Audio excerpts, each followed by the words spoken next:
Hey guys, how's it going? Welcome back to my channel. I hope you're having a great day. Well, today I'm going to show you how to make some really delicious homemade spaghetti bolognese. Let's get straight to it. So first things first, we've got to get our mise en place sorted. Quite a few great recipes have this involved. This is called a mirepoix. The Italians call it sofrito. It consists of 1 onion, which is being cut into a 1 cm dice, 1 carrot, which is being washed, peeled, top and tailed, and cut into 1 cm dice, or 1 cm chunks you could say. And finally, you will need 2 sticks celery, which again you need to wash, peel, and top and tail, then cut in half straight down the middle, then in half again lengthwise, and then simply just chop it up into roughly 1 cm chunks. You want to make sure all the vegetables are cut roughly the same size so that they cook evenly. And that's the mirepoix sofrito done. Let's move over to the stove. And now you're going to need a nice large sauté pan, just like this one, and preferably you want the pan to be stainless steel, because then it creates a nice amount of fond on the bottom of the pan, which creates a lot more in-depth flavour. And then to the pan you're going to add in a little drizzle of extra virgin olive oil, just enough to thinly coat the base, and place it over medium high heat. And now a classic bolognese consists of pork mince and beef mince. First we're going to add in 500 grams of 12% fat pork mince, cook it until the liquid has been released, and you're going to continue to cook it until all the liquid has been evaporated. And then once all the liquid has been evaporated, you're going to then add in 500 grams of 20% fat beef mince. First of all, the water from the beef mince will come out and it'll be really liquidy. Once all that liquid evaporates, that's when it turns like this. Just pure heaven. It's just full of flavour right now. If you decide to use lean mince, I'm not too sure you're going to get the same result, so just keep that in mind. Then you're going to use a solid spoon, take it out of the pan and place it into a clean bowl and set to one side so that the beef stays nice and crispy and it doesn't go soggy.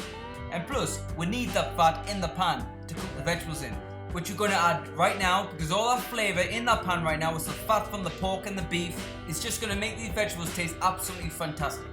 And you just want to continue to cook the vegetables until they've softened down and the onions have gone translucent. And then once the onions are nice and soft and translucent, you're going to then add in 40 grams of tomato puree. And then you want to cook it for an extra 2 minutes or so over medium heat.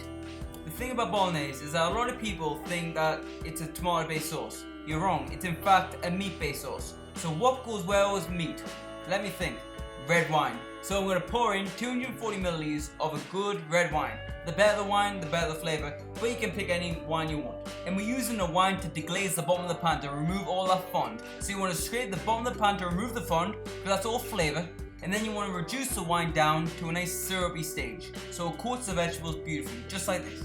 Once that happens, turn the gas off, add your meat back into the pan and mix together until thoroughly combined. And that is looking bloody delicious if I don't say so myself. And then add in 400 grams of chopped tin tomatoes. I know it's not traditional, but I like it. And 500 milliliters of beef stock, or chicken stock if you prefer. Just enough to cover the meat. And that's then followed by 250 milliliters of whole milk, 1 to 2 teaspoons of dried thyme. You can add more if you wish. And last but not least, a very classic ingredient, a generous grating of fresh nutmeg. And mix that until nice and combined, then bring it up to the boil, pop a lid on it, then lower the heat to a gentle simmer, and you've got 2 options here. You can either let it simmer away on the stove for 3 to 4 hours, or another option is to pre-oven to 150 degrees Celsius and put it in there for 3 to 4 hours. They both take the same amount of time to cook. It's a case of preference. What do you prefer? Do you prefer it to be on the stove or in the oven? Me personally, I prefer to put in the oven, but that might just be me, because I find it's a lot less stressful that way. You don't even have to worry about it, you just let it do its thing. It'll be ready when it's ready. But if you decide to do it on the stove, you've got to check it every so often to make sure it's not catching on the bottom of the pan, which is a bit of a pain in the backside. But anyways, once it's ready, you're going to then grate in a generous amount of Parmigiano Reggiano, around about 30 to 40 grams worth. You may need a bit more, just do it until you're happy with the consistency. Stir that in until it's thoroughly combined, and look at that. I think I'm in heaven right now. That looks incredible. That's bolognese done. This recipe will do enough for like 5, possibly 6 people, and the great thing about it is that you can make it ahead of time. You just portion it up, freeze it, and get it out when you need it. And now I'm going to show you how to make the most incredible spaghetti bolognese of your life. Bring your pasta water to the boil, season it generously like the salt of the ocean, then separately add a few spoonfuls of your bolognese sauce to a separate pan that you plan to finish the pasta off in. If you know me, when it comes to pasta, I much prefer to finish the pasta off in the sauce.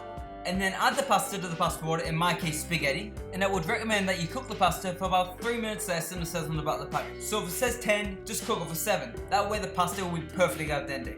Trust me. And now once the pasta is cooking, you want to gently heat up your bolognese sauce over medium-low heat along with a 1/4 cup of the pasta water just to loosen the sauce a little bit, because when we add the pasta to the pan, the pasta is going to absorb a lot of the sauce. And now whilst the bolognese is just gently warming up, don't forget to give the pasta a stir to avoid from sticking to each other and for it to cook evenly. And now once the pasta is cooked, add the pasta to the bolognese sauce. Don't worry if some excess pasta water comes along with it.